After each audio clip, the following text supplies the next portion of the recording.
विवाह किया और पुरंजन उसमें इतना आसक्त हो गया कि उससे उसके 1100 पुत्र हुए। हमारी बुद्धि ही पुरंजनी है। 11 इंद्रियों के सुख भोग की इच्छा ही 1100 संतानें हैं। 11 इंद्रियों में ये जीव फंस गया है। कई वर्षों तक पुरंजन ने सुखोपभोग किया। पुरंजन का अर्थ ही है जो पूर्ण शरीर में रंजित अनुरुक्त हो गया।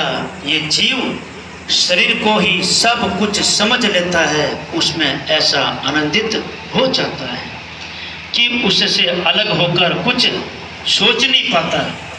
शरीर में इतना रम जाता है कि वह शरीर छोड़ना ही नहीं चाहता। पुरंजन काम क्रीड़ा में ऐसा रम गया कि जवानी कब बीत गई पता ही नहीं चला। इतने में कामदेव की पुत्री जरा बुढ़ापे ने पुरंजन की इच्छा ना होते हुए भी उससे विवाह कर लिया। ऐसा ही होता है, इंद्रियों के सुख जाल में व्यक्ति ऐसा फंसा रह जाता है कि बुढ़ापा कब आकर उसे अपने अंक में दबोच लेता है, पता ही नहीं चलता। स्त्री में अति आसक्त रहने वाले पुरंजन ने स्त्री का चिंतन करते हुए ही देह त्याग किया।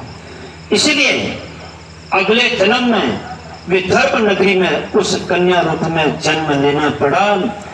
स्त्री रूप में जन्मे पुरंजन का विवाह द्रविड़ देश के पांड्य राजा के साथ हुआ। द्रविड़ देश भक्ति महारानी का नहर है। संकेत है कि विवाह भक्त राजा से हुआ और भक्तिमय वातावरण मिला। भक्ति से चित्त शुद्धि होती है और जीव को अपने स्वरूप की स्मृति होती है।